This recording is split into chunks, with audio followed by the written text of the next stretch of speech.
The Gilded Cage, a story outline. Core concept.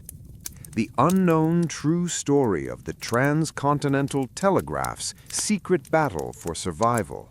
A high-stakes drama of espionage, engineering, and personal sacrifice set during the tumultuous years of the American Civil War, featuring a young, driven operator caught between Union intelligence, Western lawlessness, and the relentless forces of nature. Why it's surprising or attractive for a U.S. audience? Everyone knows about the Pony Express, but its replacement, the transcontinental telegraph, completed in 1861, often takes a back seat.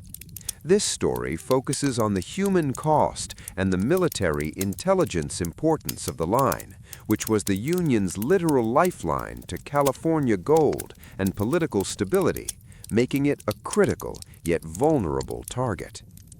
Imagine a time when the difference between victory and defeat in the American Civil War wasn't a bullet or a bayonet, but a single copper wire strung across 1,800 miles of unforgiving wilderness.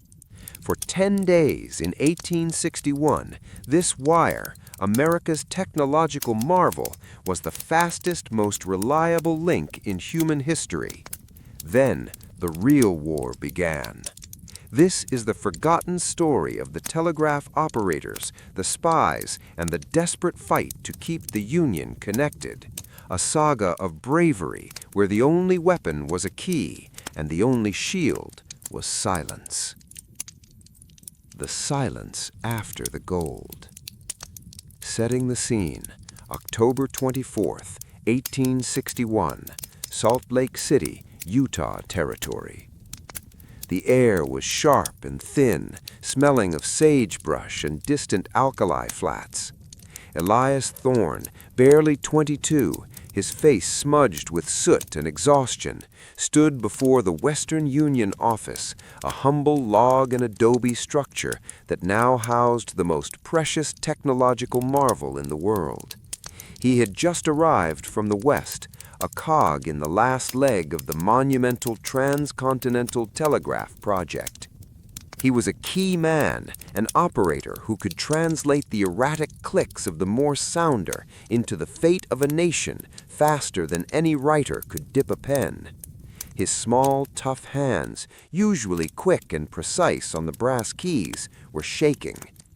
Just an hour ago, the official, bombastic, and deeply patriotic messages had flowed. Chief Justice Stephen Field from California sending tidings to President Lincoln. A volley of congratulations from mayors and governors celebrating the literal joining of East and West. The West had spoken to the East instantaneously for the first time.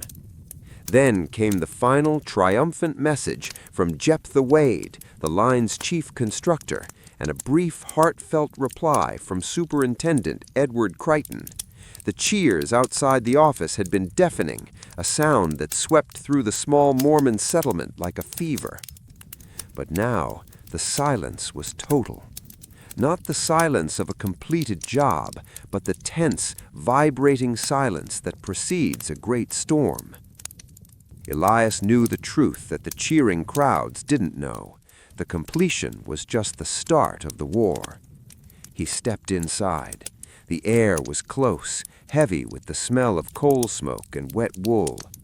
Two sounders sat on a rough-hewn pine desk, one linked to the eastern line, Omaha, St. Joseph, and one to the western, Carson Hill, San Francisco. They clicked intermittently, sending routine messages about line tests and supply needs, the mundane chatter of a colossal operation. Heber J. Grant, the local Mormon station manager, a stern man with eyes that seemed to hold both deep piety and shrewd calculation, looked up from a ledger. "Thorne, you're late. I thought the Pacific crew was due in hours ago." His voice was flat, holding no charity. "Sir, the last pole was raised 10 miles back. We worked it until dawn. I rode ahead to check the repeaters. The line is complete, but the relay is running hot," Elias reported, gesturing toward the delicate equipment humming faintly in the corner. Grant nodded curtly. "The circuit load is immense. It'll settle. The messages will come. More importantly, the money will come." He topped the ledger. "Gold is already moving east. Keep an eye on the eastern line, Thorne. Anything of consequence, anything at all." Elias knew what consequence meant. While the celebratory champagne corks popped in San Francisco, the war was raging in the east. The Union needed the gold pouring out of California to finance the war, and it needed the Telegraph to secure its western flank and coordinate troop movements against potential Confederate actions in territories like New Mexico and Arizona. This copper wire was the spinal cord of the Union. He stepped to his seat at the western key, a new, heavy brass instrument. He sent a brief K, ready, to the station in Carson Hill. The return message came instantly, a blur of sound. SQSA5TFCWLTL. Station traffic is heavy. Will transmit later. Elias leaned back, wiping sweat from his brow. He felt a sudden, profound loneliness. He was one of a few dozen men scattered across thousands of miles of hostile territory, guarding the most valuable non-human asset in the nation. The line was a single thread of copper, nakedly exposed to the elements, hostile Native American tribes, roving bands of outlaws, and most dangerously, Confederate sympathizers and spies. The Union had no control over the vast majority of the line. It was an honor system enforced by distance and fear. Suddenly, the eastern sounder burst to life. It was a snap-crack-rattle that cut through the office's silence like a gunshot. Elias instantly recognized the rapid, aggressive style. It was the main Union Army room in Omaha. He reached for a piece of paper and began to transcribe, his pencil flying, forming letters that were shorthand for the familiar clipped rhythm of the Morse code. Elias felt a chill that had nothing to do with the Utah weather. Pacific Agents was the intelligence code for Confederate operatives tasked with disrupting the Western supply lines. Tomahawk was a new code word, likely signaling an impending attack. This wasn't a warning. It was a confirmation that the Telegraph had already become a battlefield. Heber J. Grant peered over his shoulder, his lips pursed as he read the scribbled message. "Tomahawk," Grant repeated, a hiss of air escaping his teeth. "The war comes to us, Thorne. Keep that message locked. Do not speak of it." "But, sir, we have to warn the line riders. They're strung out miles apart, alone." Grant gave him a cold, hard look. "The line riders are expendable. The line is not. If we panic, the message itself becomes compromised. No, Thorne, we wait. We listen. The enemy will use the wire, and when they do, you will be the first to hear them." Elias realized with a sickening lurch that his job wasn't just to transmit news of the Union, but to intercept the death warrant of the Union. He was now an unwilling intelligence agent, and his key was a deadly weapon. The cipher in the clicks. Setting the scene. Early November 1861. The Great Platte River Road, Nebraska Territory. The first act of sabotage was brutally simple. Private Jeremiah "Jerry" Cobb, a Union Army veteran assigned to patrol the eastern section of the line near Julesburg, hadn't reported in. He was a good man, reliable, and his section of the line, running alongside the famous Emigrant Trail, was relatively safe. Elias, still stationed in Salt Lake City, had been working the late shift. For 3 days, a persistent faint static had plagued the section just west of Fort Kearny, a ghost in the wire. Then the static vanished, replaced by an absolute terrifying silence on that section of the circuit. The line was dead. Heber Grant, furious, dispatched a relief crew from Salt Lake, but they would take days to arrive at the probable breakpoint. The crucial section of the transcontinental line was cut. The Union Army, desperate, rerouted military and treasury messages through a far slower, more vulnerable route through Kansas. Lincoln's cabinet felt the digital silence instantly. The sense of security the telegraph had provided was immediately shattered. Elias, unable to sleep, returned to his key. He was running a quiet test with an operator in Omaha when he heard it, not on the main circuit, but on a secondary, seldom used ground return line that only the most skilled operators monitored. It was a faint, broken signal, erratic and almost swallowed by the line's natural interference. It sounded like an amateur trying to send a message. Elias recognized the pattern immediately. It was the Pony Express security cipher, a simple substitution code used to send high-value messages before the telegraph was complete. It was crude but effective against casual eavesdropping. Only a former Pony Express rider or a military insider would know it. He began transcribing. The message was slow, laborious, but it was being sent from the dead section of the line. The saboteurs hadn't just cut the line, they had tapped into it. They were using their break-in point as a clandestine relay station, sending coded messages east to their Confederates.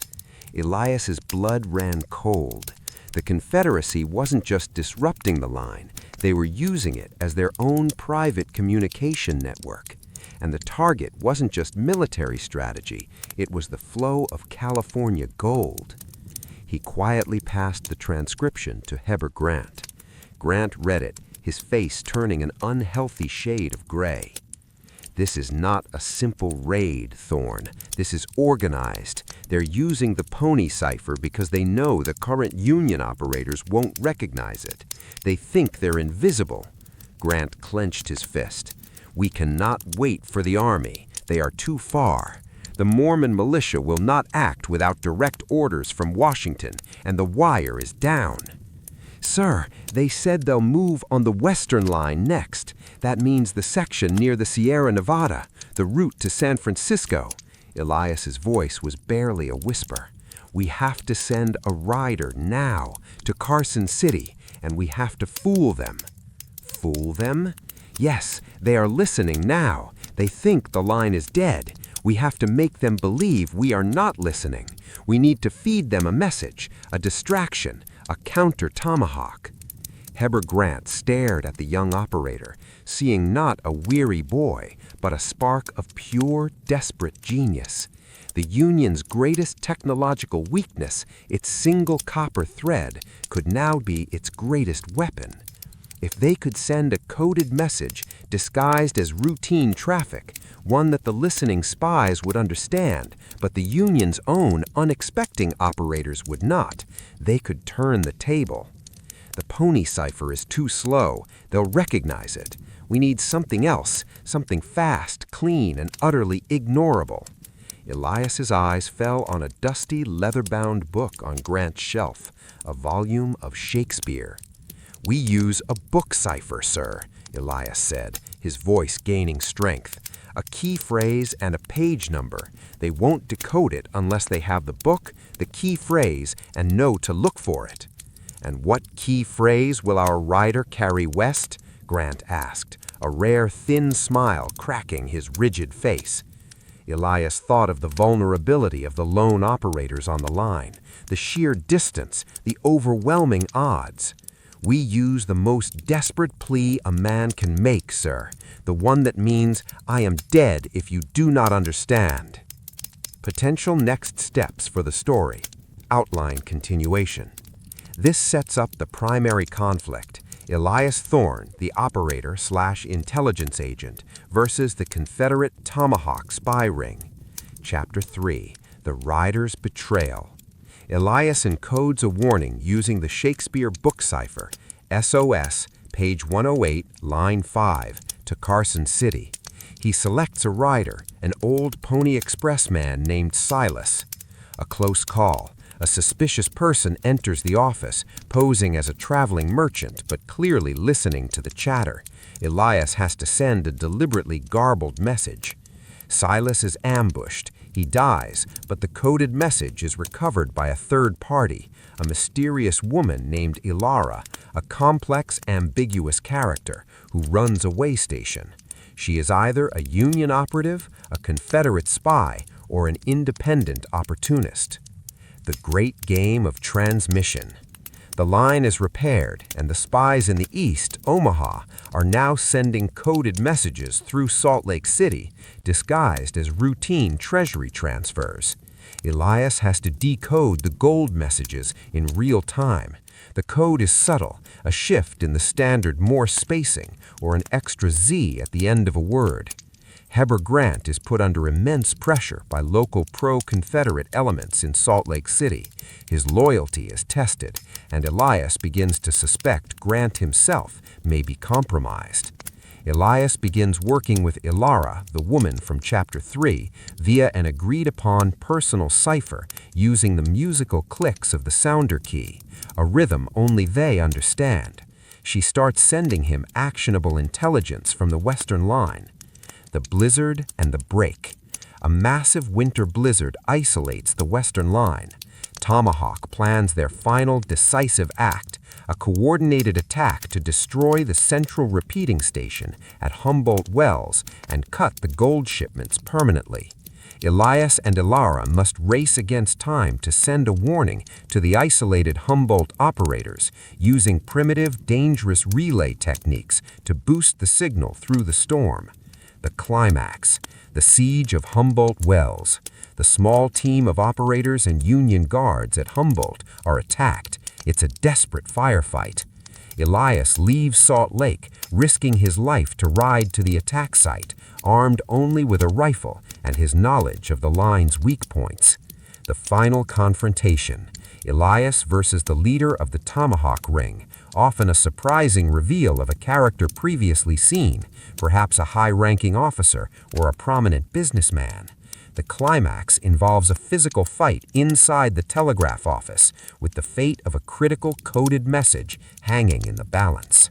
The resolution. The Union is warned, the gold shipments are saved, and the transcontinental line is secured, proving its vital importance to the war effort.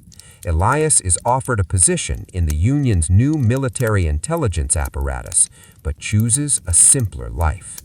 The true cost of the war's digital front, the operators and line riders whose names are forgotten, but whose dedication saved the Union's financial backbone.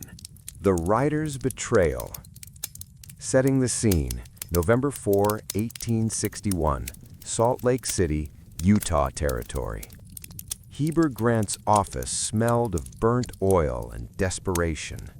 The coded message revealing the Tomahawk plot lay open on the desk between him and Elias Thorne. "The Pony Express cipher," Grant muttered, running a finger over the scratch marks left by Elias's hurried pencil. "It is the arrogance of the enemy, Thorne. They believe no telegraph man would waste time learning the dead code of the riders." "And they are right, sir," Elias replied, rubbing his tired eyes, "except for those of us who grew up on the line. We need to move fast. If they tap the Western Line next, they won't just steal information, they will feed it misinformation. They could collapse the California loyalty almost instantly. A physical rider is our only choice. The risk of sending the book cipher over the wire is too high. The spies are listening to the rhythm of our keys now, not just the words. Any unusual coded silence will be noted." Grant went to the outer room and returned with a heavy, dust-caked volume. It was not Shakespeare, but an old, inexpensive edition of Lord Byron's Childe Harold's Pilgrimage. "This is the key," Grant stated, dropping the book onto the desk. "It is common enough to be ignored, but rare enough not to be universal. The key phrase will be short, unmistakable, and one that resonates with the danger we face. What did you say before? I am dead if you do not understand? SOS, Elias confirmed. Grant nodded. The new international distress signal is still uncommon. Good. We will use the first letters of those words as our cipher indicators. Elias translated this final code into a simple, handwritten note, sealed it with the official Western Union stamp, a risky move but necessary for credibility, and handed it to Grant. We need the fastest man who has no ties to the Telegraph, who only trusts the horse beneath him, Grant said, strapping a service revolver to his belt. Grant returned minutes later with a man whose face was a road map of wind and sun, Silas Hooper. Silas was a relic, one of the last remaining riders from the now-defunct Pony Express. He was wiry, fiercely loyal to the contract he took, and deeply suspicious of the talking wire that cost him his livelihood. $100 in gold, cash upon delivery to Carson City, Grant instructed, pressing the folded note into Silas's palm. The wire may be fast, but it ain't got heart, Mr. Grant. I'll beat its speed. He was gone less than 5 minutes later, the clatter of his horse's hooves fading quickly into the desert scrub toward the west. The unseen listener. Elias returned to the sounder. The Eastern Line was chattering with routine government procurement requests, tents, medical supplies, hardtack. But Elias was listening for the silence, the deliberate pause, or the subtle shift in the current that indicated a tap. He focused on the Western Line, now manned by a junior operator, Mr. Davies, who was handling commercial traffic. Suddenly, the side door creaked open. A man walked in, his clothes fine but dusty, carrying a leather satchel marked Pacific Merchant Banking. "Ah, Mr. Thorne," Hayes said smoothly, pulling a small folding reading glass from his coat. "The great wonder is quiet tonight, just the steady hum of commerce. No grand pronouncements from President Lincoln?" "Just supply requests, Mr. Hayes," Elias replied coolly, keeping his key hand steady. "No news is good news, as they say." Hayes walked toward the stove for warmth, but his eyes were fixed on the telegraph keys. "I'm expecting a large transfer notice from San Francisco, 10,000 ounces. Any estimate on delays to the west?" "The Western Line is clear," Elias reported, knowing he had to sound mundane. Hayes smiled, a practiced thin curve of the lips. "Excellent. The Confederacy would pay a high price to stop that gold, wouldn't they? They hate this little copper wire more than Sherman hates Georgia." The comment was too specific, too casual. It was a fishing expedition. Elias needed to communicate to Omaha that a spy was present, without the spy knowing it. He leaned onto the key, his fingers moving for the next routine message, a request for additional batteries. He ran the extra letters together as fast as he could, using a rapid rhythm that was barely distinguishable from line interference, but was actually the secret signal they had arranged with the Omaha chief operator. SAW-SILAS, saw Silas. The message, "A spy is present, and the warning rider has just departed." Hayes didn't flinch, but his eyes narrowed slightly, watching Elias's hand movements. "Thank you, Mr. Thorne," Hayes said finally. "If that transfer comes through, I may need to ride west myself to confirm the weight."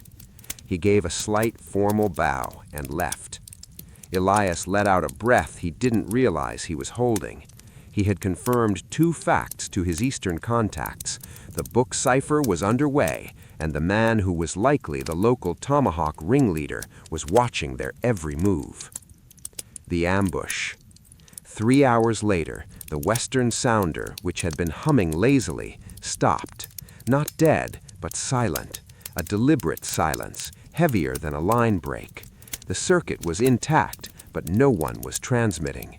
He knew it. They had intercepted Silas. The silence was the enemy establishing control of the wire, preparing to use the Western Line for their next move. Heber Grant, who had been resting in the back room, hurried out, pistol drawn. "What is it?" "Silas is compromised, or worse," Elias whispered, staring at the inert keys.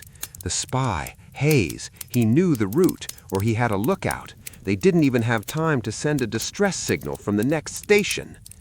As the realization hit them, the door burst open. It wasn't Hayes, but a frantic Mormon militiaman. "Mr. Grant, we found him, 10 miles out, near the foothills. Silas Hooper, dead, shot in the back." The man was panting, covered in mud. "And the package, the message, it's gone." Elias looked at the brass key. He had sent the final code into the void, trusting a man who had now paid for that trust with his life. The enemy had the key phrase, SOS, and the knowledge of the primary target, Humboldt Wells. The transcontinental telegraph was complete, but the Union's secure communication was now completely compromised. Heber Grant slammed his fist onto the desk. "They have the cipher. The book cipher is useless now. We are blind and deaf on the wire." "Not entirely, sir," Elias said, his voice flat but resolute.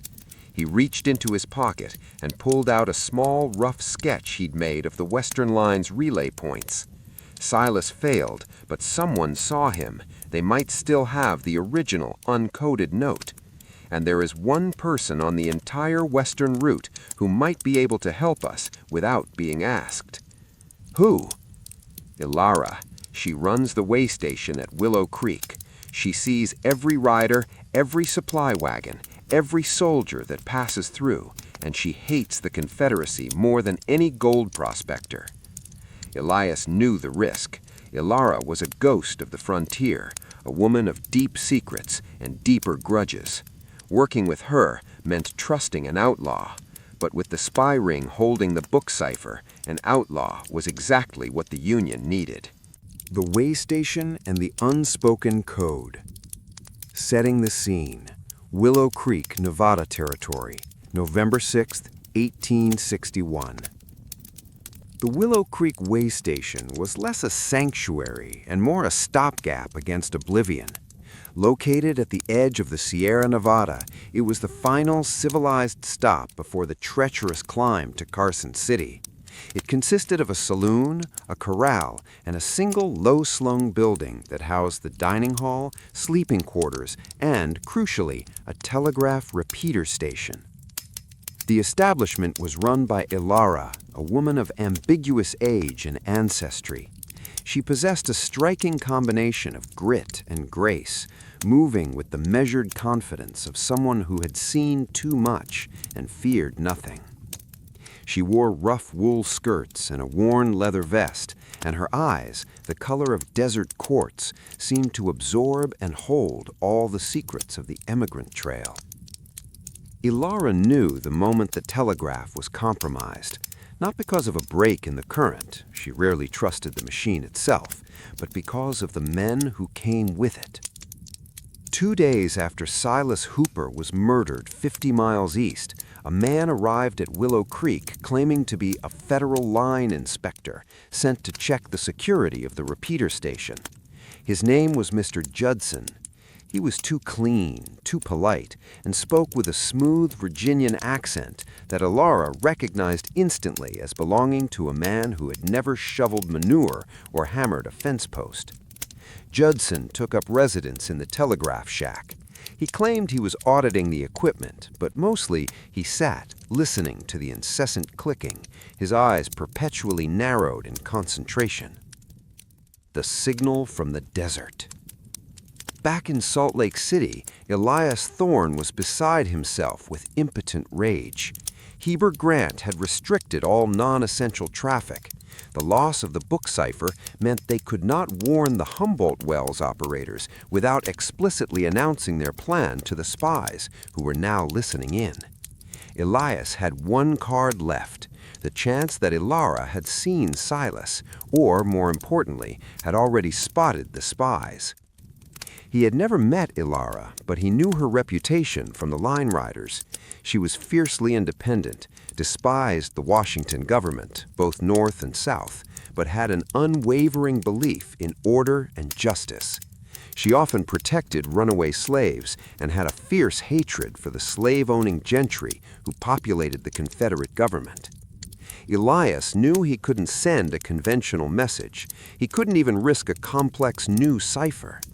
It had to be a message that looked like a flaw, a natural, mundane error that a tired operator might make, but that only Elara, listening closely to the man behind the key, would recognize. Elara had been scrubbing a dining table, but her attention was entirely focused on the sounder in the shack.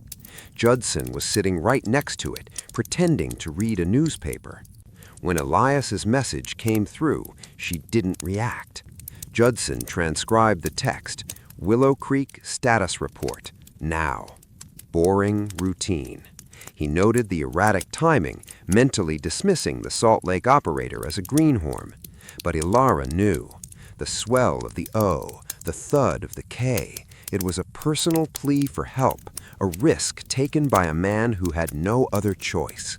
She knew she couldn't reply with the same cipher. Judson was too close, and he would note her corresponding timing. She needed to reply in a way that Judson would actively ignore, classifying it as natural line noise or a simple station malfunction. Elara walked into the telegraph shack and smiled sweetly at Judson, placing a cup of coffee near his elbow. "Terrible weather making that machine angry, isn't it, Mr. Judson?" "Indeed, ma'am," replied Judson, not looking up. "The static is quite atrocious." "I worry about the connection," Elara said, moving behind the repeater set.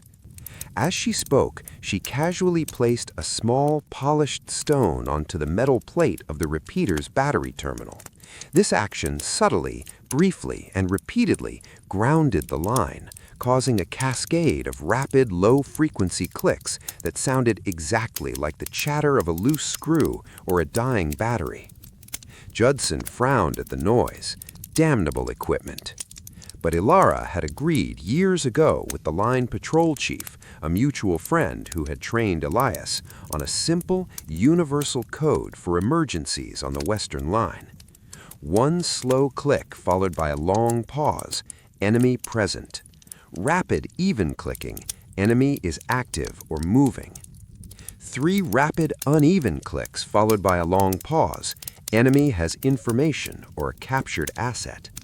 A sustained, rapid, rhythmic sequence of clicks, the ticking watch. I am in extreme danger, but I know the plan.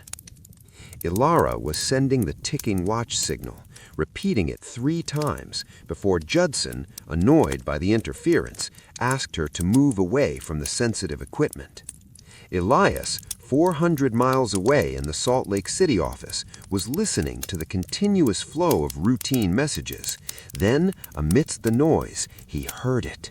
The rapid, sustained, metallic chatter that sounded like a faulty ground. Humboldt Wells and the gathering storm. Setting the scene. Humboldt Wells Repeater Station, Nevada Territory, November 9, 1861.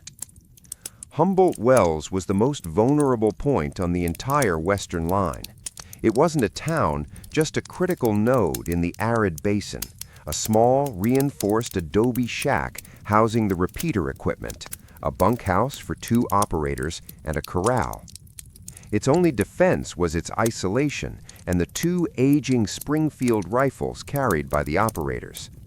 The station was manned by Frank Davies, the junior operator who had been transcribing routine commercial traffic when Elias had been trying to send the initial warning, and Jedediah Jed Moss, an old soldier turned technician, deaf in one ear but fiercely loyal to the Union. They had been working double shifts. The line was humming, carrying the critical load, military troop movements, requisitions, and most importantly, treasury drafts authorizing the transport of California gold eastward from Sacramento. Suddenly, the eastern sounder began to clatter with unprecedented speed. Jed Moss transcribed the message. It was a long, complex cipher signed by a high-ranking treasury official. It ordered the next 3 bullion shipments, totaling $1.5 million in gold, to be diverted from the usual stagecoach route through Utah to a new, shorter path directly south through the sparsely populated New Mexico territory, citing immediate Confederate threats on the Mormon Trail. Jed scratched his head. New Mexico? That's madness, Frank. That route is slower, more dangerous, and takes them right through Apache country. Why the sudden change? Frank, looking pale, checked the message's authentication code. The code was perfect. The signature was genuine. We don't question the treasury, Jed. We transmit. They quickly relayed the message westward to Carson City and Sacramento. What they didn't know was that the entire transmission was a masterpiece of espionage. The Tomahawk Ring, having acquired the book cipher from Silas's corpse, had used it to decode Elias's initial warning about the Humboldt Wells target. Instead of destroying the station outright, they realized a subtler attack was possible. Using the secondary, powerful battery tap installed near their earlier line break, the spot where Silas was killed, the Confederate spy team had temporarily seized control of the transmission. They had inserted the false diversion message masked by the high-volume traffic. The true gold shipment was still heading toward Utah. The false message sent the Union Army and law enforcement on a fruitless chase south, leaving the real route exposed and virtually unguarded. The diversion was the attack. The intercepted orders. Back in Salt Lake City, Elias had been monitoring the flow. He wasn't looking at the words anymore. He was looking for the shadows, the statistical anomalies in the line current. He noticed the length of the treasury message. It was nearly 3 times longer than a standard wire draft.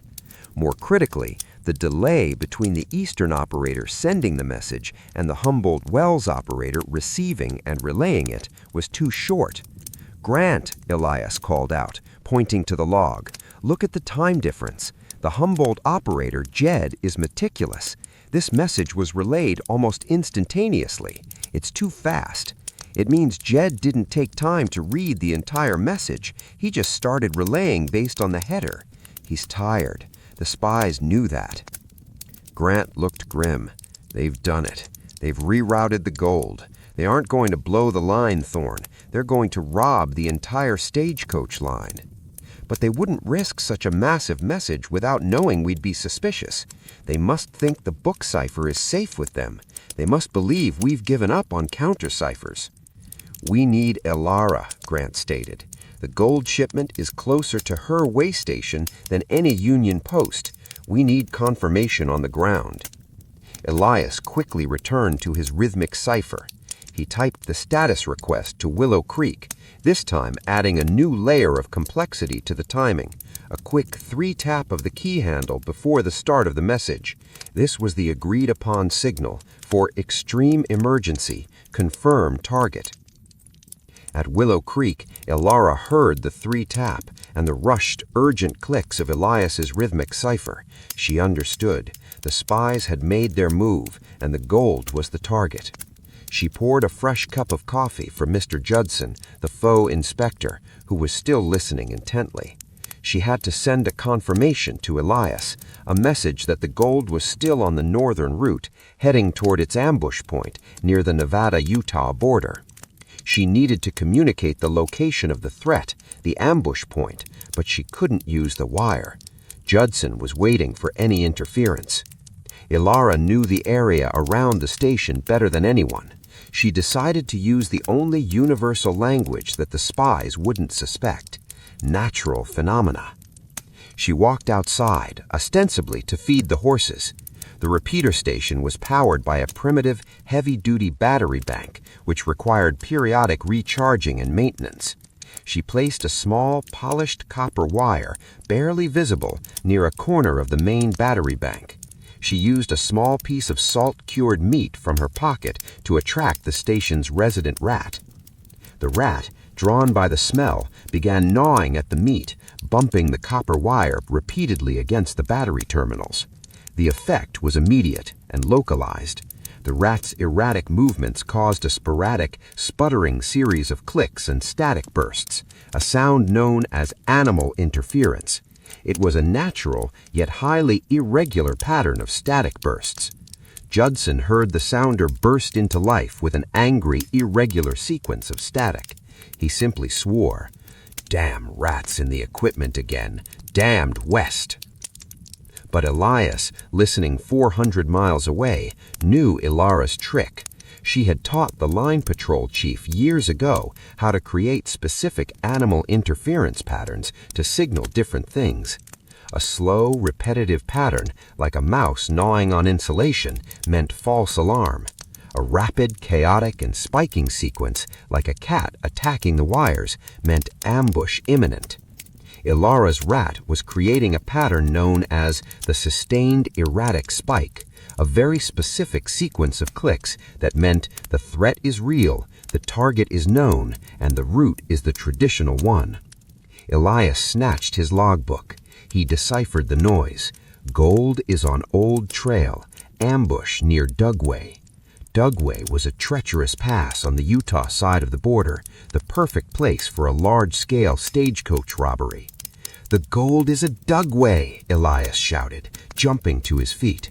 "They've compromised the line and sent the army south. The Tomahawk Ring is going to intercept the $1.5 million shipment, and they have the entire Union apparatus looking in the wrong direction."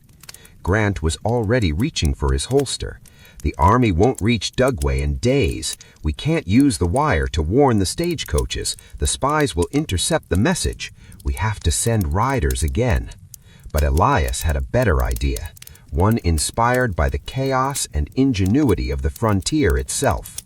"No riders, sir. Too slow. They expect riders. We don't send a message. We send a jam. We take control of the line, and we use the full power of the main repeating station to broadcast a message they cannot ignore, but one that is too scrambled to trace. We send them the sound of pure terror." The sound of pure terror. Setting the scene. Salt Lake City Telegraph Office, November 10th, 1861, midnight. The Salt Lake City office was a crucible of tension. Heber Grant stood guard at the main door, his aging face illuminated by the flickering oil lamp. Elias Thorne was hunched over the main repeater console, his mind racing against the clock. The gold shipment was due to reach the ambush point near Dugway Pass, a notorious isolated stretch, by dawn. "We have less than 6 hours, Elias," Grant whispered, checking the chamber of his revolver. "If you try to warn the stagecoaches on the wire, the spy network will intercept it, and they will simply move their ambush, or worse, kill the operators at Dugway to silence the message." "They expect code, sir. They expect subtlety," Elias countered, adjusting the delicate coil of the main relay. "But this is about chaos. We can't send a message to the stagecoach drivers. We have to send a message past the spies, one they can't decrypt, but which the local operators understand is a catastrophic warning." Elias proposed the line jam. The core idea was to overload the section of the line nearest Dugway Pass, the point of no return for the stagecoaches, a notorious isolated stretch, by dawn. The plan: overcharge the batteries, connect all spare battery cells, normally reserved for the western section, to the primary eastern line leading toward the Utah-Nevada border. This would push the current to dangerous, unsustainable levels. Use the emergency generator. Engage the rarely used hand-cranked magneto generator designed for extreme emergencies, pumping raw, pulsating power into the circuit. Broadcast raw sound. Instead of transmitting Morse code, Elias would use a specialized switch to send an unregulated, continuous electrical pulse. This would produce a sustained, high-pitched screech, a piercing sound in the sounders along that section of the line, unlike any normal code or static. "It will sound like 1,000 angry hornets trapped in a jar," Elias explained. "The operators at Dugway, Laramie, and all stations nearby will know instantly that the system is failing catastrophically, far beyond simple sabotage. They will assume the main repeater is about to explode and that the line is being fried." "And how does that warn the stagecoaches?" Grant asked skeptically. "The signal of silence, sir," Elias replied, his eyes blazing with certainty.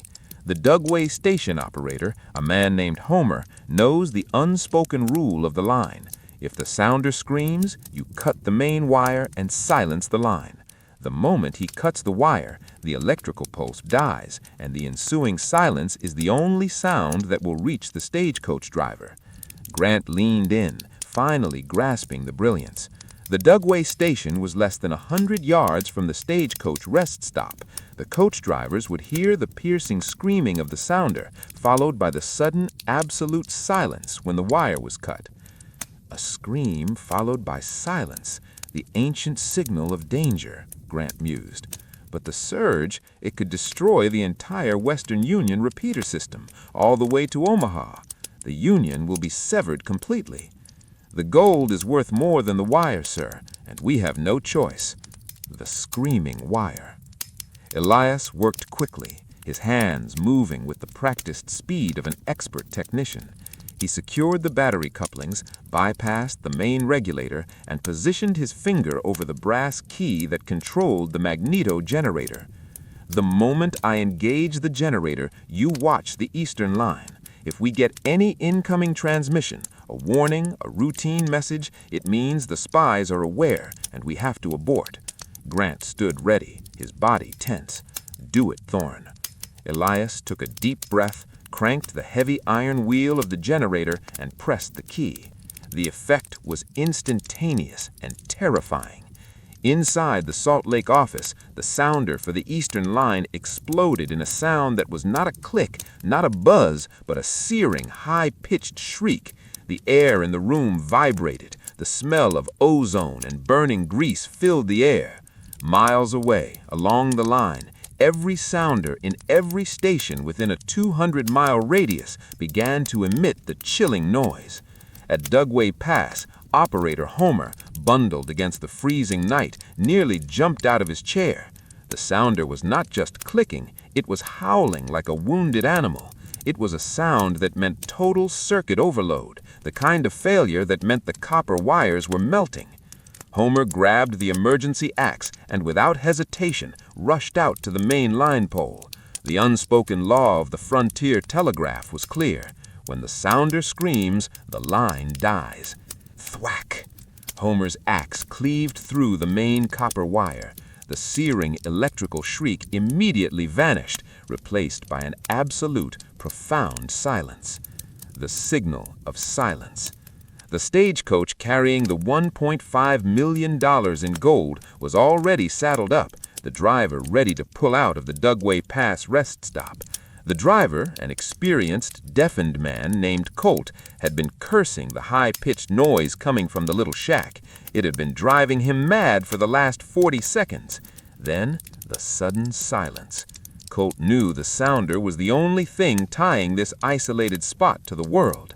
A sudden stop meant an extreme problem. Just as he was about to whip the horses, the door to the telegraph shack burst open.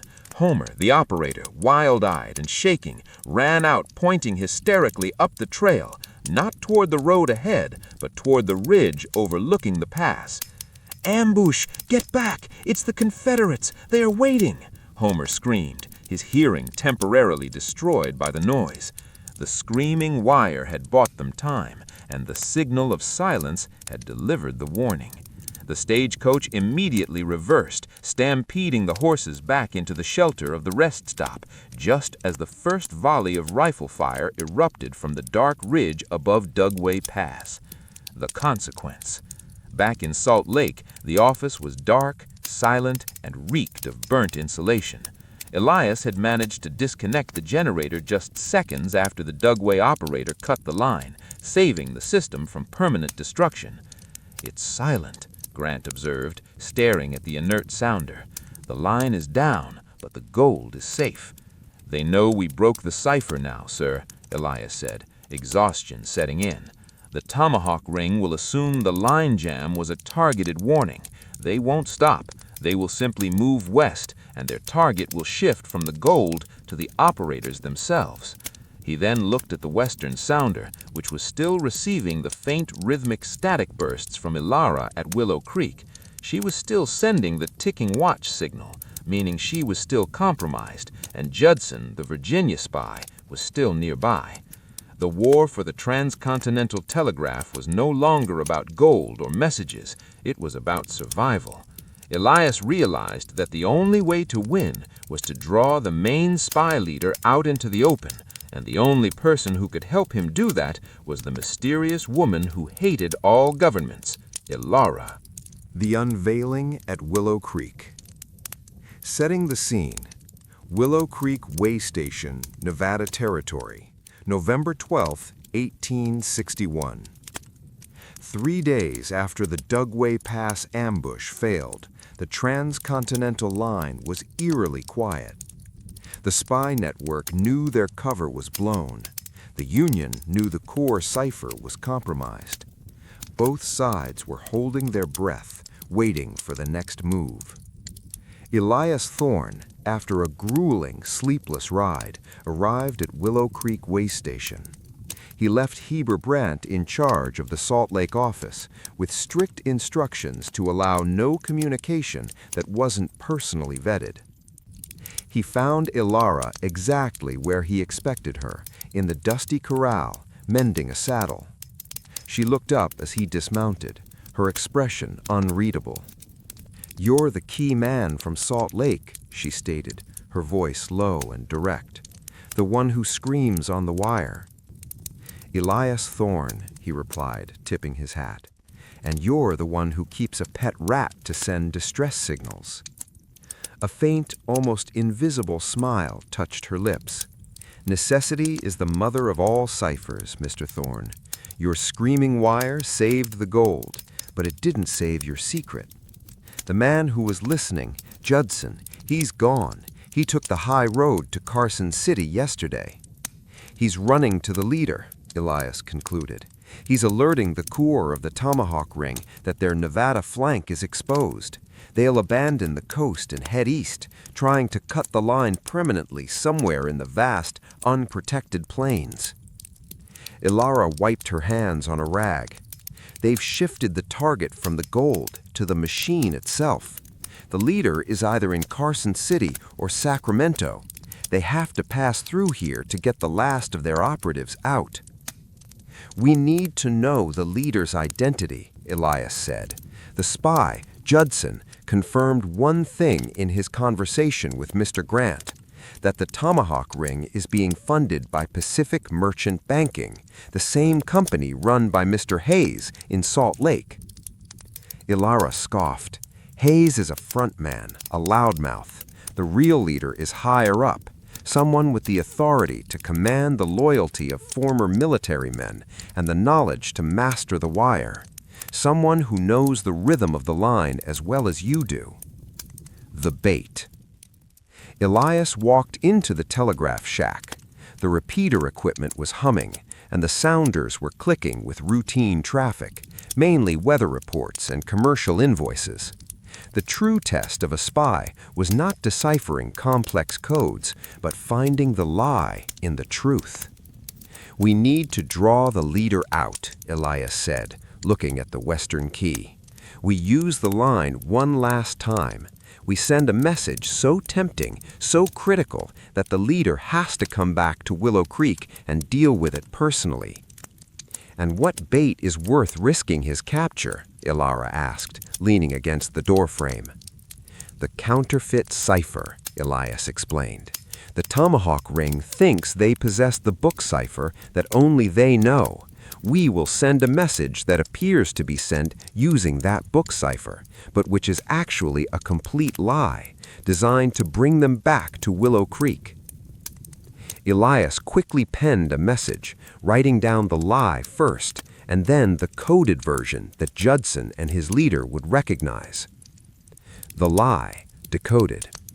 Central authority orders immediate and urgent shipment of highly sensitive documents detailing Union counter-espionage agents throughout the Pacific coast. Shipment leaves San Francisco tomorrow morning via Willow Creek. Elias sent the message, transmitting it deliberately slowly to ensure any listening posts along the line could intercept and transcribe it perfectly. Now we wait, Elias said, wiping his sweat-slicked palms. If the leader is high level, they will realize this shipment is a bigger threat to their network than a gold stagecoach. They will believe this is the Union's list of spies, and they will ride here to intercept it and burn it. The arrival. They didn't have to wait long. Early the next morning, the sounder that linked Willow Creek to Carson City began clicking rapidly. The operator on the other end was sending personal traffic, a coded exchange between two individuals, not official Western Union business. Elias rushed to the key and began transcribing, his pencil flying. The sender was communicating with someone far to the east, using a highly sophisticated military cipher, not the crude Pony Express code.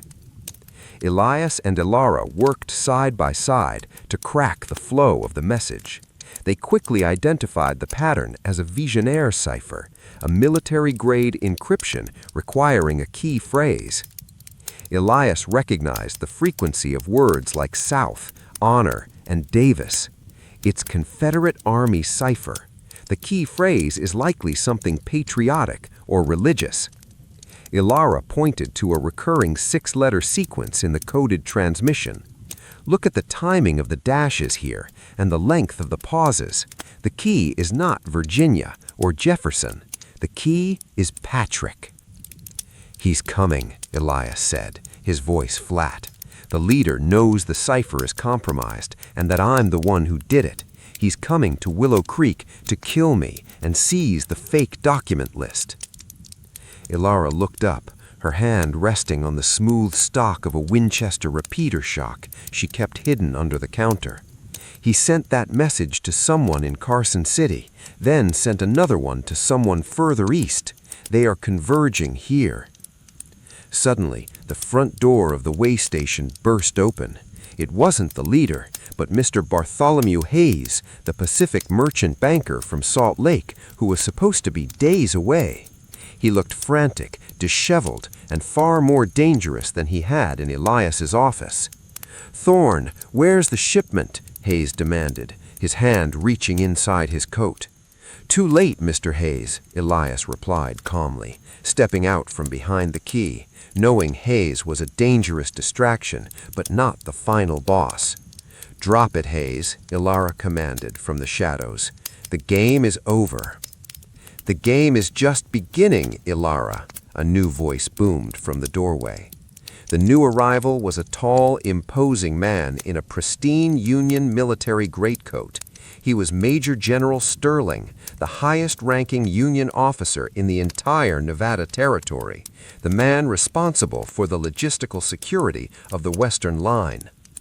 "Hayes, you fool, you let them compromise the Visionaire," General Sterling snarled, stepping into the light. He carried a heavy, pearl-handled naval pistol. Elias stared, shocked. "Major General Sterling? You're the leader? The Tomahawk?" Sterling smiled, a cold, predatory look that confirmed Elias's worst fears. "The transcontinental telegraph wasn't a Union victory, Mr. Thorne. It was a golden pipeline for Confederate intelligence. We needed the Union to trust the line. Who better to run the Tomahawk ring than the man they trusted to protect it? Now, step away from the key, operator. You just sent the last message you will ever send." The man meant to protect the line was the one trying to destroy it. Elias and Ilara were trapped, facing the commander of the entire spy ring in the dark, silent way station. The Siege of the Key. Setting the scene. Willow Creek Way Station, November 12, 1861, just after midnight. The air was thick with gunpowder smoke and the chilling realization of betrayal. Major General Sterling, the Tomahawk leader, stood in the dim light, flanked by Hayes and two newly arrived Confederate operatives, veterans dressed as dusty line riders. Elias Thorne and Ilara were boxed in, using the telegraph counter and the stove as cover.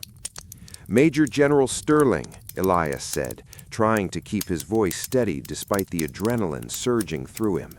You risk everything. Treason carries a heavy price." Sterling laughed, a dry, cruel sound. "Treason, Mr. Thorne? I call it destiny. The Union is a failed experiment. My price is the severance of this copper thread and the continued flow of California gold to the rightful cause. Hayes, secure the woman. Operatives, seize the boy and the equipment." As the four men advanced, Ilara fired her Winchester again, this time hitting the heavy iron stove with a metallic whang. Shrapnel and sparks flew, forcing the operatives to duck and giving Elias a precious few seconds. "The repeater!" Elias yelled to Ilara. "We have to disable the repeater. If they use this station as a command post, they can sever the Union and coordinate a full-scale robbery of the next gold shipment." The repeater station, located in a small partitioned room behind the counter, was the heart of the Western Line. It received the weak signal from the east, boosted it with powerful batteries, and sent the strong signal west.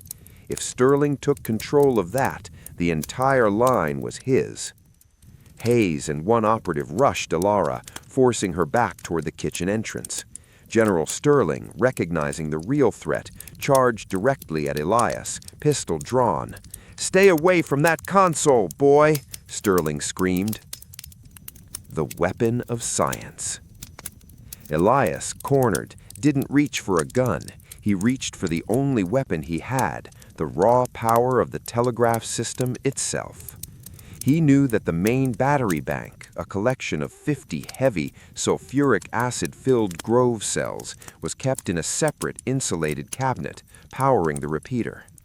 As Sterling lunged over the counter, Elias threw his body against the repeater console, tearing open the access panel to the main terminal wires. "You like power, General? Let me show you what real power is," Elias shouted. He grabbed 2 loose lengths of heavy copper wire. With surgical precision, he stripped the insulation from the ends using his teeth and jammed one end of each wire into the positive and negative terminals of the powerful, fully charged battery bank, a direct, unregulated short circuit. The reaction was immediate and violent. The air hissed. A blinding, arc-welding flash erupted from the terminal box, followed by a thick plume of acrid white sulfuric vapor. The concentrated electrical current, released instantly, flowed through the wires, creating an unbearable heat and a deafening, sizzling noise. General Sterling screamed, dropping his pistol as the flash temporarily blinded him. The sudden shockwave of heat and light momentarily stunned everyone in the room. Elias, his own eyes watering, grabbed a heavy brass key, the main operating key, and swung it with all his remaining strength, striking the disoriented General Sterling on the temple. Sterling crumpled backward, unconscious. The final transmission. The battle wasn't over. Ilara was still struggling with Hayes, and the other 2 operatives, recovering from the flash, were closing in on Elias. The short circuit had disabled the repeater, but it had also knocked out the local lighting and was threatening to burn the way station down. Elias had to send one final message before the line died entirely. He staggered back to the main operating desk, where the local sounder was still connected to a small backup battery. He needed to contact Heber Grant in Salt Lake City, the only person who knew the full scope of the Tomahawk operation. Ilara's sacrifice. Ilara, having fought off Hayes, saw Elias in danger. She had one last recourse. She ran to the rear of the shack where the main line entered the building, the copper wire still humming with residual, unregulated energy from the short circuit was thick and heavy. Ignoring the sparks still flying from the ruined repeater, she grabbed the emergency axe and swung it not at the wire, but at the main insulator coil, a ceramic housing that prevented the current from grounding. The ceramic shattered. The entire charge of the remaining battery bank, now deprived of its proper circuit path, found the fastest route to the earth, directly through the wood and dirt of the way station. A massive surge of energy erupted, not into the wire, but into the ground, causing a localized electrical shockwave. The axe, shocked, instantly disabled the operative tackling Elias, leaving him twitching on the floor. Hayes and the remaining spy, caught off guard by the final explosive surge, were thrown against the wall, stunned. The way station went silent. The keys were dead. The line was severed at Willow Creek, and the repeater was a smoldering ruin. Elias slowly pushed himself up, bruised and scorched, but alive. He looked across the dark, silent room. Ilara was standing by the broken insulator, breathing heavily, the Winchester held loosely at her side. General Sterling lay motionless behind the counter, the Union officer's coat covering the body of the most successful Confederate spy of the Western War. Hayes and the other 2 spies were incapacitated, trapped by the smoke and the wreckage. The transcontinental line was silent, severed at its core, but the Union's biggest secret enemy was defeated, and the gold, alerted by a phantom signal, was safe. The silence and the legacy.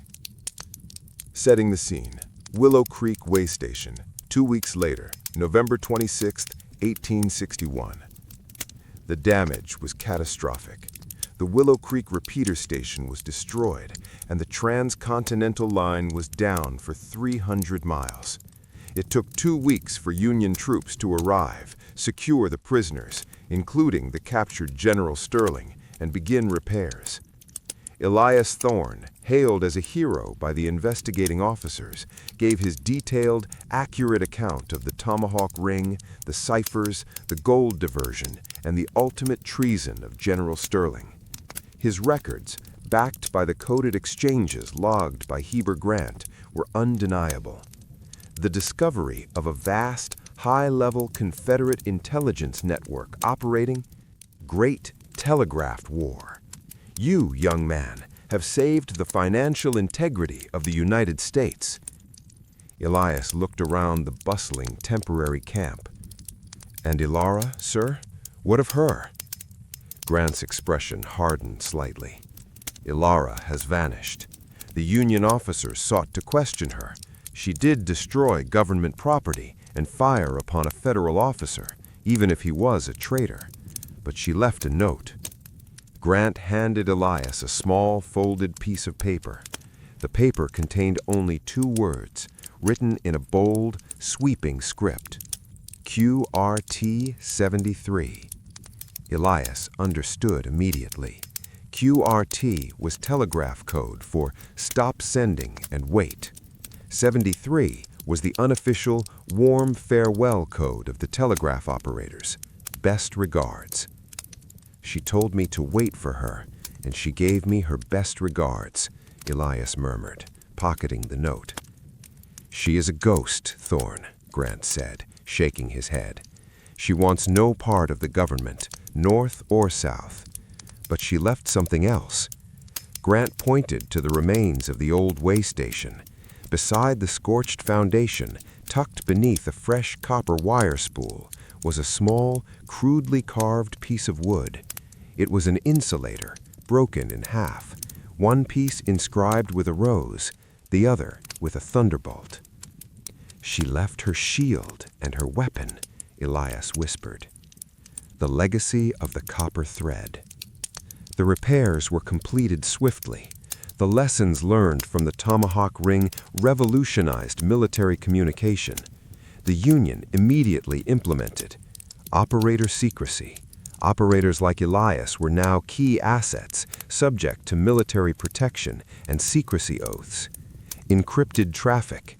Simple book ciphers were discarded in favor of rolling, complex Visioneer-based military ciphers constantly changed. The Guard.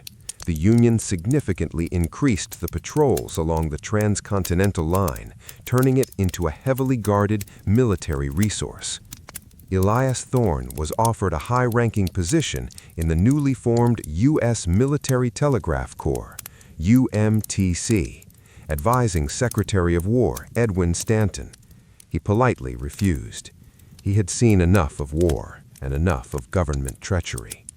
Instead, he took a job as the chief operator at the new permanent relay station at Humboldt Wells, the very target he had fought to save. He sat at his new key, the brass polished to a high sheen, the sounder clicking with the steady, reassuring pulse of a nation connected. The war continued in the east, but out here, the line was secured, running through the wilderness like a vein of gold. Elias often listened to the line's natural static, the ghost clicks and interference, hoping to hear the unique rhythmic swell of the O or the rapid galloping rhythm of the W, the ghost signal of Ilara. He never did. He realized the true legacy of the transcontinental telegraph was not just speed, but sacrifice. It was built by engineers, but it was defended by ordinary men and women who used ingenuity, courage, and their mastery of code to fight a hidden war on a single exposed thread of copper. The great telegraph war was over, but the silence, the rhythmic, meaningful silence, lingered. Every click of the key was a reminder of the secrets shared, the dangers faced, and the one woman who taught him that sometimes the only way to save the line was to be willing to destroy it. End of the core narrative. Epilogue: The Transcontinental's Enduring Rhythm. Historical context. The victory over the Tomahawk Ring ensured the stability of the western states and the flow of vital gold, contributing directly to the Union's eventual success in the Civil War. The telegraph line continued to operate, a testament to the durability of human ingenuity over geography. Elias Thorne continued his life as a chief operator, listening to the flow of history through the wire. He never remarried, and he never left the line. Years later, in 1869, the transcontinental telegraph was finally overshadowed by the completion of the first transcontinental railroad.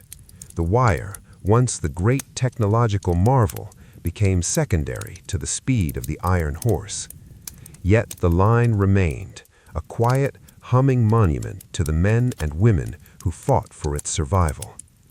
One autumn afternoon, while Elias was checking the repeaters near the Sierra Nevada, he found a small, polished brass key resting on a wooden fence post far from any station. It wasn't a standard Union key. It was smaller, lighter, and engraved on the back with a single, looping symbol, a stylized rose. He picked up the key, the brass warm in his hand. He looked up at the vast, empty sky, listening to the silence. He smiled. QRT 73.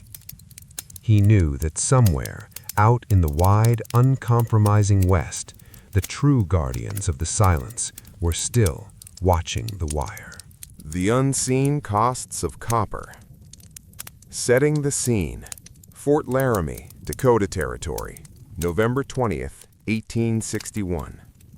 The failure of the Tomahawk ambush at Dugway Pass, followed by the dramatic shootout at Willow Creek and the subsequent capture of General Sterling, sent shockwaves through the Union's Western Command. The gold was safe, but the damage to confidence and infrastructure was immense. Elias Thorne, after recovering from his burns and bruises, was transported back toward the eastern line, not to Salt Lake City, but to the massive staging post of Fort Laramie. This remote fortress was the military and communications hub of the eastern section of the transcontinental line, a critical point where military traffic converged before heading to Omaha. Elias found himself in the makeshift office of Colonel Thaddeus Rourke, the grizzled, skeptical commander of the Fort Laramie garrison and the new temporary supervisor of the Eastern Telegraph line. Rourke was a man of action, not signals, and he viewed the entire telegraph system with deep suspicion. "So, Operator Thorne," Rourke growled, leaning heavily on his desk, which was cluttered with maps and dispatches. "You tell me that the highest-ranking officer west of the Mississippi was a traitor, and you, a civilian telegraph operator, were the only one who figured it out? And you did it by sending a shrieking, line-melting signal that nearly destroyed half the system? Elias stood straight. Sir, the general had compromised all secure military ciphers, and our warning rider was killed. We had no choice but to use chaos to communicate the danger. The line jam saved $1.5 million in treasury funds and cost us 3 weeks of communication and several $1,000s in repairs, Rourke countered sharply. The War Department is furious. They don't care about the gold. They care that the president cannot speak to California. You created the very silence the enemy sought. The interrogation of the machine. Rourke didn't trust Elias's account alone. He brought in 2 senior USMTC operators, experts in cryptanalysis and signal verification, to audit every single log from Salt Lake City, every coded message, every rhythmic cipher, and every incidence of animal interference. Elias was forced to sit for days, meticulously explaining the logic behind the rhythmic cipher and the signal of silence. He described how the Tomahawk ring inserted false treasury orders, and how the key to decoding the Vigineer message was the traitor's personal keyword, Patrick. The crucial moment, Elias explained to the auditors, was the General Sterling's transmission. He used the Vigineer cipher, which is complex, but his personal keyword, Patrick, was a giveaway. An honest Union officer would have used a code like Lincoln or Union. The choice of Patrick was a subtle psychological clue, an allegiance to the Southern cause that bled into his otherwise perfect code. The auditors confirmed everything. The complexity of the spy ring was breathtaking, utilizing everything from simple bribery to the highest levels of military encryption. General Sterling had been using the very command center he was assigned to protect as the main relay point for Confederate espionage. The failure wasn't the wire, gentlemen, Rourke conceded, reading the audit report. The failure was trust. The general compromised the entire system because he compromised the code word. The hole in the net. The investigation revealed that while Sterling was the architect of the sabotage, the true genius behind the cipher development was someone else, someone who understood the technical limitations of the line better than the operators. Sterling was a logistics man. He could command and organize the ambush. But look at this. Rourke slammed a piece of paper onto the desk. It was a partial transcription of the Vigineer code found on Hayes's person, which was never fully resolved. This is the final transmission Sterling sent, Rourke continued. He sent it to a contact in Sacramento. It was too fast for you to intercept, Thorne, and it used a new layer of code, a numerical prefix that shifts the entire Vigineer key by a single space every 10 words. It's a running key Vigineer, sir, Elias realized, the gravity of the discovery hitting him. It requires a book, just like the old cipher, but the first 5 words of the message serve as the shifting key for the next 10 words. It's almost unbreakable without the key text.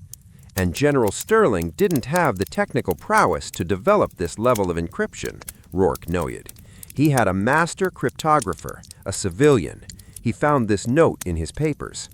Rourke handed Elias a small drawing.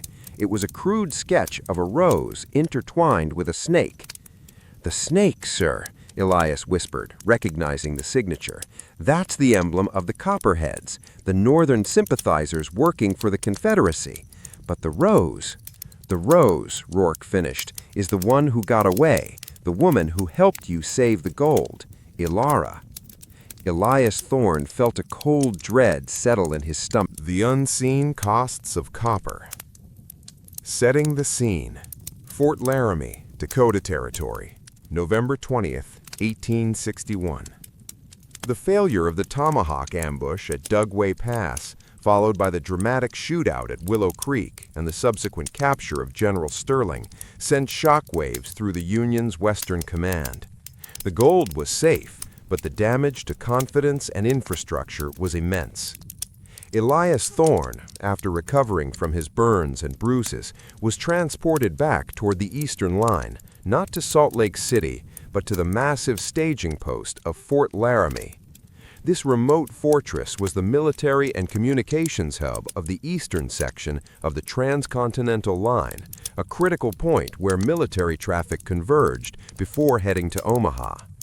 Elias found himself in the makeshift office of Colonel Thaddeus Rourke, the grizzled, skeptical commander of the Fort Laramie garrison and the new temporary supervisor of the Eastern Telegraph line. Rourke was a man of action, not signals, and he viewed the entire telegraph system with deep suspicion. "So, Operator Thorne," Rourke growled, leaning heavily on his desk, which was cluttered with maps and dispatches. "You tell me that the highest-ranking officer west of the Mississippi was a traitor, and you, a civilian telegraph operator, were the only one who figured it out? And you did it by sending a shrieking, line-melting signal that nearly destroyed half the system?" Elias stood straight. "Sir, the general had compromised all secure military ciphers, and our warning rider was killed.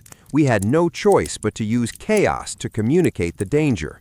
The line jam saved $1.5 million in Treasury funds and cost us 3 weeks of communication and several $1,000s in repairs," Rourke countered sharply. "The War Department is furious. They don't care about the gold. They care that the president cannot speak to California. You created the very silence the enemy sought." The interrogation of the machine. Rourke didn't trust Elias's account alone. He brought in 2 senior USMTC operators, experts in cryptanalysis and signal verification, to audit every single log from Salt Lake City, every coded message, every rhythmic cipher, and every incidence of animal interference. Elias was forced to sit for days, meticulously explaining the logic behind the rhythmic cipher and the signal of silence. He described how the Tomahawk ring inserted false treasury orders, and how the key to decoding the Vigineer message was the traitor's personal keyword, Patrick. The crucial moment, Elias explained to the auditors, was the General Sterling's transmission. He used the Vigineer cipher, which is complex, but his personal keyword, Patrick, was a giveaway. An honest Union officer would have used a code like Lincoln or Union. The choice of Patrick was a subtle psychological clue, an allegiance to the Southern cause that bled into his otherwise perfect code. The auditors confirmed everything. The complexity of the spy ring was breathtaking, utilizing everything from simple bribery to the highest levels of military encryption. General Sterling had been using the very command center he was assigned to protect as the main relay point for Confederate espionage. "The failure wasn't the wire, gentlemen," Rourke conceded, reading the audit report. "The failure was trust. The general compromised the entire system because he compromised the code word." The hole in the net. The investigation revealed that while Sterling was the architect of the sabotage, the true genius behind the cipher development was someone else, someone who understood the technical limitations of the line better than the operators. Sterling was a logistics man. He could command and organize the ambush. But look at this. Rourke slammed a piece of paper onto the desk. It was a partial transcription of the Vigineer code found on Hayes's person, which was never fully resolved. "This is the final transmission Sterling sent," Rourke continued. "He sent it to a contact in Sacramento. It was too fast for you to intercept, Thorne, and it used a new layer of code, a numerical prefix that shifts the entire Vigineer key by a single space every 10 words. It's a running key Vigineer, sir," Elias realized, the gravity of the discovery hitting him. "It requires a book, just like the old cipher, but the first 5 words of the message serve as the shifting key for the next 10 words. It's almost unbreakable without the key text. And General Sterling didn't have the technical prowess to develop this level of encryption," Rourke noted. "He had a master cryptographer, a civilian. We found this note in his papers." Rourke handed Elias a small drawing. It was a crude sketch of a rose intertwined with a snake. "The snake, sir," Elias whispered, recognizing the signature. "That's the emblem of the Copperheads, the Northern sympathizers working for the Confederacy. But the rose—" "The rose," Rourke finished, "is the one person who got away, the woman who helped you save the gold, Ilara." The ultimate revelation. Elias Thorne felt a cold dread settle in his stomach. The truth was horrifying. Ilara was an integral part of the Tomahawk spy ring, likely the master cryptographer General Sterling relied upon. She knew the line's weaknesses intimately and likely developed the rhythmic cipher and the animal interference protocols not just for Elias, but for the spy network itself. She saved Elias and the gold not out of loyalty to the Union, but because Elias's line jam compromised her own position and the stability of the long-term plan, forcing her to choose a side in the immediate chaos. She used Elias to eliminate Sterling, a military officer who could have eventually exposed her as a civilian asset. "She was playing both sides, Thorne," Rourke stated, his voice devoid of emotion. "She didn't save you. She used you to tie up loose ends and secure her escape. The coded note she left you, QRT-73, was not a farewell. It was a taunt. SQ, best regards, from the woman who nearly destroyed you." Elias looked at the sketch of the rose and the snake. Ilara was not a guardian of the silence. She was the architect of the noise. She was the one who truly understood that the transcontinental telegraph was the perfect double agent. Elias was left with a devastating choice: accept the painful truth that the woman who saved his life was also the most brilliant enemy the Union faced on the wire, or continue the pursuit that would take him further into the war's dark heart. The chase of the silent signal. Setting the scene: Fort Laramie and the Oregon Trail, late November 1861. The revelation that Ilara, the woman who had fought beside him, was likely the true mastermind behind the Tomahawk's cryptography, left Elias Thorne shattered but resolute. The Union military, satisfied with the capture of General Sterling, considered the threat neutralized. Colonel Rourke instructed Elias to stay at Fort Laramie, assisting the USMTC analysts in decoding the captured intelligence. But Elias couldn't sit still. He looked at the telegraph key, now his weapon and his enemy, and felt the driving need to close the circuit, not for the Union, but for his own peace of mind. Ilara hadn't just defeated the Union, she had defeated him, turning his own ingenuity into a trap. He knew she wouldn't flee east, where Confederate agents were easily spotted. She would seek the deep, uncharted territory of the Southwest, perhaps into New Mexico or Arizona territory, where the lack of strong Union control and the vast, untamed distances offered perfect cover. Elias needed to find her, and the only path she would trust was the old way, the networks of the Pony Express and the clandestine routes that ran parallel to the telegraph line, maintained by those who distrusted the government wire. The decoded taunt. Before he left, Elias analyzed Ilara's final message again.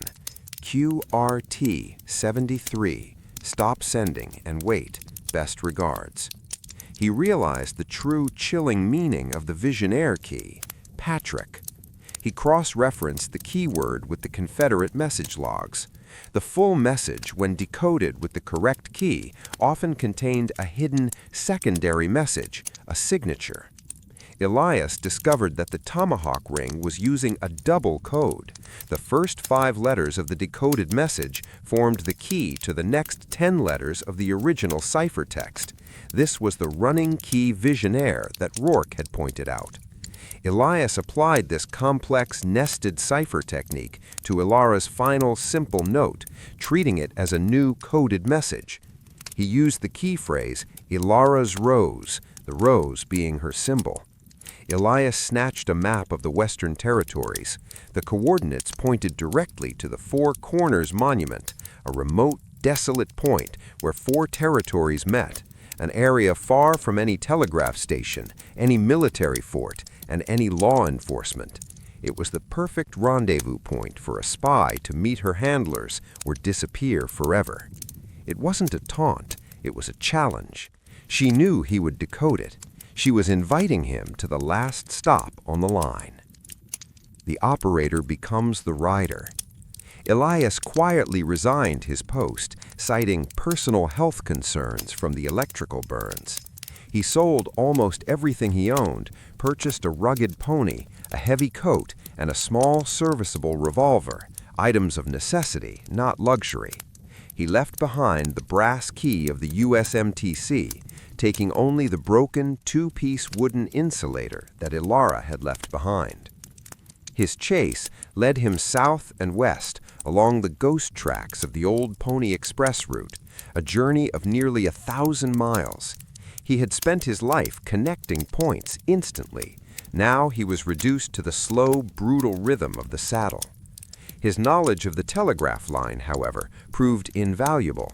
He knew every weak point, every relay station, and every major stagecoach stop. He realized that Ilara, being a technical mastermind, would not rely on the telegraph, but she would have to rely on the human network that serviced it, the blacksmiths, the saloon keepers, the way station cooks. At every stagecoach stop in Frontier Town, Elias didn't ask for Ilara. He asked about the rhythm. Did you see a rider with an uneven gait, one whose horse looked well fed but never rushed? Did you notice anyone receiving a package that wasn't addressed but simply had a mark, perhaps a rose drawn on the back? Did you hear a piece of gossip repeated with an unnatural, specific pause in the middle of the sentence? He was looking for the human cipher, the real-world equivalent of the erratic clicks and rhythmic pauses she used on the wire. At a dusty stage stop in the northern edge of New Mexico territory, Elias found a flicker of the truth. The station owner, a taciturn man who distrusted any traveler, mentioned a woman fitting Ilara's description passing through 10 days prior. "She paid me in gold dust, not paper," the owner grumbled, "and she left a message for a man who was coming after her. Said she was going to the place where 4 masters meet, but she needed supplies first." "Did she take much?" Elias asked. "No, just a large quantity of sulfuric acid and zinc plate. Said she needed it for tanning hides." Elias's mind raced. Sulfuric acid and zinc plate were the primary components of the Grove cells, the powerful battery cells that ran the telegraph repeater stations. Ilara wasn't going to tan hides. She was going to build a portable, high-powered telegraph key and battery setup in the wilderness.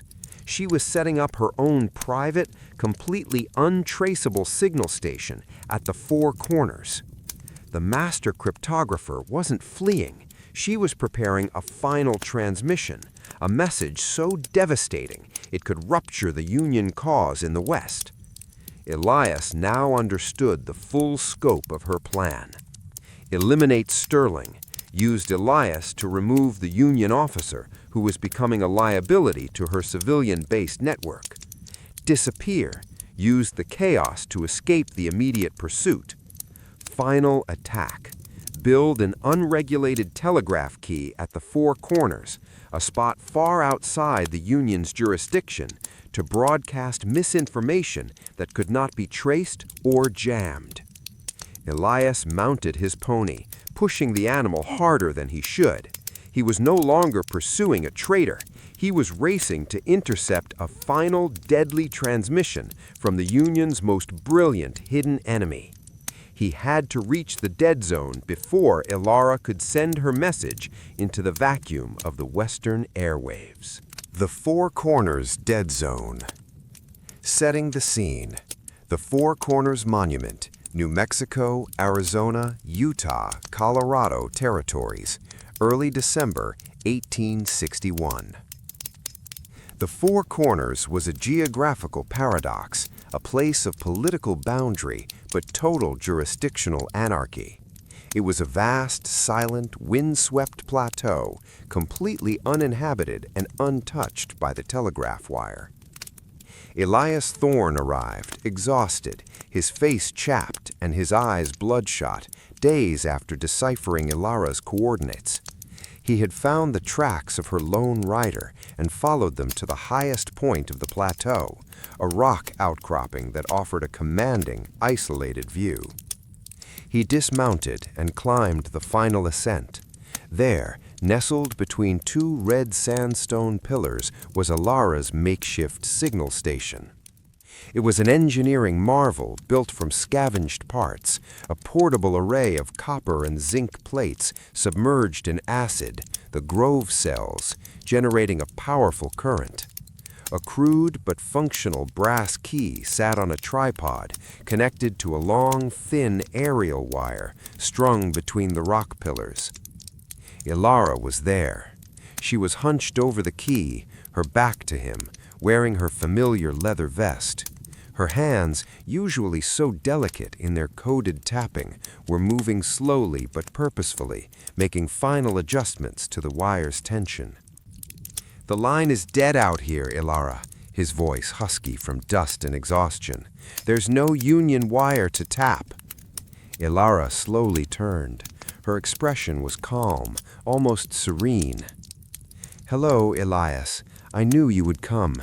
The rhythm of your pursuit was the same as your tapping, precise, desperate, and always just a little too late."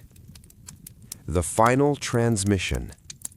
"What are you doing?" Elias demanded, his hand moving toward the pistol he rarely used. "I'm sending the truth," she replied, gesturing toward the key. "The Union's vulnerability is their reliance on the physical wire. This setup bypasses the wire. It's a wireless broadcast, not far, but far enough." She explained her plan. Using the high-voltage surge from her improvised Grove cells, she would broadcast a coded message into the air. This signal would be picked up by pre-positioned sensitive receivers, simple ground coils, hidden in key Union and Confederate strongholds throughout the Southwest, Phoenix, Santa Fe, and even as far as San Diego. The message, which she was moments from sending, was designed to cause political and financial collapse in the West. The lie, that the California's governor was secretly negotiating a treaty of secession with Great Britain and that the Union was preparing to seize all private gold claims to finance a bankrupt war.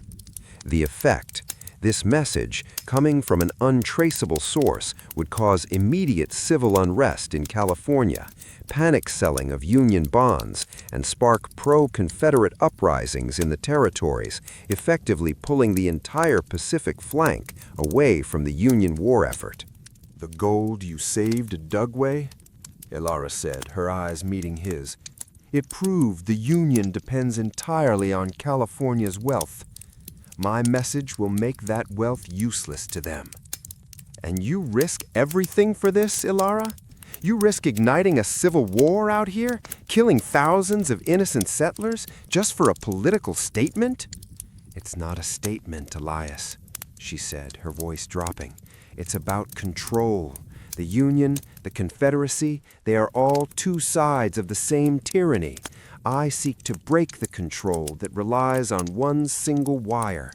I seek to liberate the West. The battle of the signal." Ilara reached for the key. Elias knew he couldn't simply shoot her.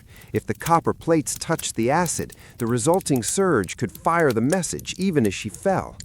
He threw the broken wooden insulator, the piece with the thunderbolt symbol, directly at her makeshift area wire. The throw was perfect. The sharp edge caught the wire. The wire snapped, falling onto the zinc plate of the battery, causing a temporary, violent short circuit. Sparks flew, the acid solution boiled, and the air filled with the acrid smell of ozone. The brief electrical surge, instead of broadcasting a signal, was dumped violently back into the battery array, knocking Ilara backward onto the stone. Elias rushed forward, kicking the tripod and the key assembly into pieces, scattering the precious acid and disabling the battery bank. Ilara recovered quickly, scrambling back up, her eyes blazing with fury. She didn't reach for a pistol. She grabbed the thick, live copper wire that led from the disabled battery. "You are a slave to the current, Elias, a slave to the rhythm," she shouted, swinging the wire like a whip. "And you are a slave to the code, Elias," countered Elias, dodging the sizzling copper. "You created the perfect cipher, but you relied on the one thing you couldn't control, my loyalty." He grabbed a heavy rock and smashed the remaining Grove cells, crushing the copper and zinc plates and extinguishing the last source of power. They stood facing each other on the plateau, the wind howling around them. The telegraph key, the Grove cells, the wire, all were broken, useless debris. The battle had been won, not with bullets, but with destruction of the communication system itself. The silence of the cipher. Ilara sank onto the cold stone, defeated. She looked at Elias, a strange mix of regret and resignation in her eyes. "You knew," she whispered. "You knew the one-key Visionaire was too good for Sterling. You knew only I could have designed it." "And I knew that you would decode the QRT-73, Elias replied, lowering his revolver. "You wanted me to come, Ilara. Why? Why invite the one person who could stop you?" She smiled, a genuine, painful expression. "Because you are the only one who truly understands the rhythm of the line, Elias. You are the only one who deserves to be its guardian. I left the master cipher key in the ruins of the Willow Creek station. I knew you would find it and use it to decode Sterling's transmissions. I chose to save the code, not the Confederacy." She revealed that her final code, the running key Visionaire, was designed to be breakable only by Elias. She had built a time bomb with a failsafe, and Elias was the failsafe. The greatest secret of the transcontinental line isn't the gold it carries, Elias. It's the fact that the entire system can be turned into a weapon by one skilled mind. Now you hold the ultimate power. What will you do with it? Elias looked at the debris. He had saved the Union, but at the cost of destroying his connection to the most brilliant person he had ever known. "I will secure the line, Elias," Elias said, his voice hoarse. "I will secure it against all of you, against the Union's greed and against the Confederacy's lies." He knew the cavalry would arrive soon. He had to make a final choice regarding the woman who had twice saved and twice betrayed him. The operator's choice. Setting the scene, the Four Corners Plateau, December 1861. The plateau was silent once more, save for the howling wind. Elias Thorne stood before Ilara, the decision a heavy weight on his soul. He had the power to turn her over to the incoming military patrol, securing his position as a hero and ending the threat she represented. But he also held the knowledge that she, in her own twisted way, had provided the key to defeating the entire Tomahawk apparatus. "The Union will hang you for treason, for the death of Silas Hooper, and for the conspiracy of General Sterling," Elias stated, his hands still resting on the cold steel of his revolver. Ilara met his gaze, showing no fear. "Then let them. But first, you must decide what to do with the weapon I gave you." She reached into her vest and pulled out a tightly rolled piece of paper, wrapped in waxed canvas. "This is the master key," she said, "the ciphertext that allows you to decode every remaining Tomahawk transmission, past and future, and to trace their network across the whole continent. It contains the names of every agent, every financier, and every secret rendezvous." She handed him the roll. It was heavy with implication. "This is the only thing that matters now, Elias, not me. Without this, the Union will only catch the small fish, and the system will remain vulnerable to the next shadow. Elias took the role. He knew she was right. Her capture would be a political triumph, but this list, the Tomahawk roster, was the true victory. You risked your life to save this, Ilara. Why? Why leave the master key and invite me to stop you? Ilara turned and looked out over the vast, empty territories. I hate the Union's greed. I hate the Confederacy's bondage, but I hate chaos more.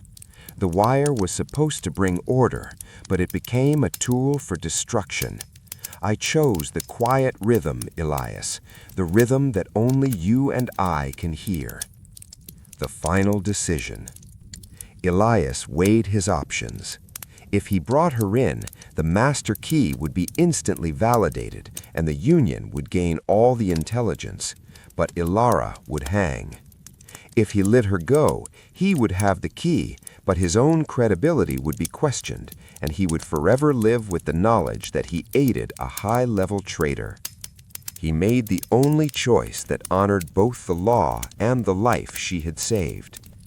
I won't turn you over, Ilara, Elias said, slowly holstering his revolver. But I won't let you walk away with nothing but gratitude. You broke the law, and you cost a good man's his life. He walked over to the remnants of her makeshift signal station. He picked up the heavy Grove cell plates, now twisted and useless, and piled them into a satchel. You will give me every last piece of the cipher knowledge you possess, every technique, every code variation, every single piece of information about the spy network's internal communications. And then you will disappear. You will take nothing but your horse and your clothes, and you will never, under any circumstances, approach a telegraph wire again. A fair price, Ilara said, rising. For the next 2 hours, Ilara gave Elias the most intensive, dangerous, and fascinating lesson of his life. She detailed the running key visionaire variations, explained how Confederate agents used the frequency of line noise to mask coded messages, and revealed the specific times and routes used by couriers carrying physical messages to the network. When she finished, the sun was setting, casting long, dark shadows across the plateau. Elias packed the intelligence, the master key, and the broken pieces of Ilara's wireless station. Go, Elias ordered. If I see you again, I will shoot you, not for the Union, but for Silas Hooper.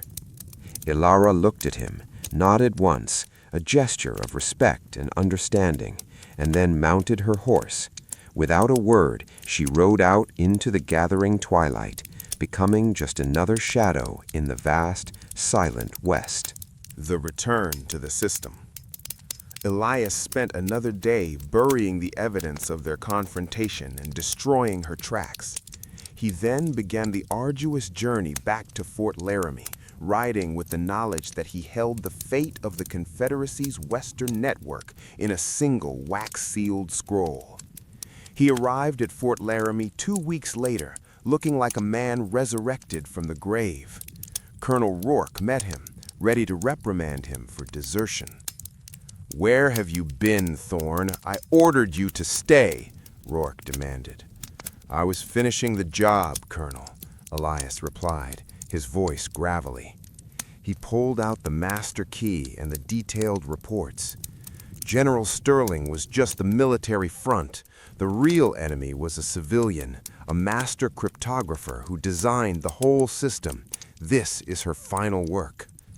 Rourke's eyes widened as he read the first lines of the roster, names of businessmen, politicians, and railway magnates throughout California and Nevada. This is incredible. It connects every major financial and political power in the West to the Confederate cause. Where did you get this? I pursued the source of the final transmission to the Four Corners. I found a destroyed wireless signal station and the cipher log. I had to fight the spy there, but she didn't survive the destruction of her equipment. Elias lied, protecting Ilara's freedom in exchange for the priceless intelligence. Rourke didn't look convinced by the final detail, but the intelligence was too valuable to question further. "Thorne, you have given us the key to dismantle the entire Confederate operation in the West. This is not just a victory, it is a guarantee that California gold will fund the Union until the end of the war." The securing of the system. Over the next few months, Elias Thorne, working closely with Colonel Rourke, led the secretive, silent dismantling of the Tomahawk Ring. Using Ilara's detailed roster and her technical notes, they identified the spy agents in the USMTC itself. The changes were swift. Nearly a dozen operators, found to be complicit in relaying coded transmissions, were quietly arrested and replaced. The new cipher. Elias designed a completely new, mathematically complex cipher system for military and treasury traffic, changing the key phrase daily and utilizing a complex polyalphabetic substitution with a randomly generated key that was never sent over the wire. Physical security. Every repeater station was assigned a permanent armed guard, and the insulators were redesigned to prevent the kind of electrical sabotage Ilara had perfected. The transcontinental telegraph, once a vulnerable thread, became an impenetrable wall of copper and intelligence. The flow of gold and secure Union orders remained uninterrupted. In the summer of 1862, the threat was neutralized and the line was secured. Elias Thorne was given a final decorated commendation. He politely refused a permanent commission with the USMTC. He returned to the quiet isolation of the Humboldt Wells station, just as he had promised himself. He was the guardian of the quiet rhythm. He often sat at his key, running a low-voltage test, listening to the pure, steady click of the functioning line. One evening, he received a signal on a seldom-used military test frequency.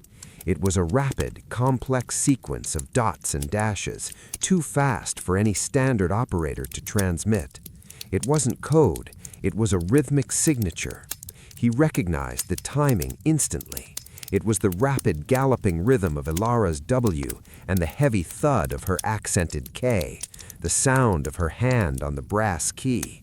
She was nearby, she was safe, and she was listening. Elias did not acknowledge the signal. He simply tapped his key once, a slow, deliberate dash, T, acknowledgement. And then he resumed his official transmission, sending the mundane weather report eastward. He had chosen the silent truth over the screaming lie, and he had secured the line against all enemies, foreign and domestic.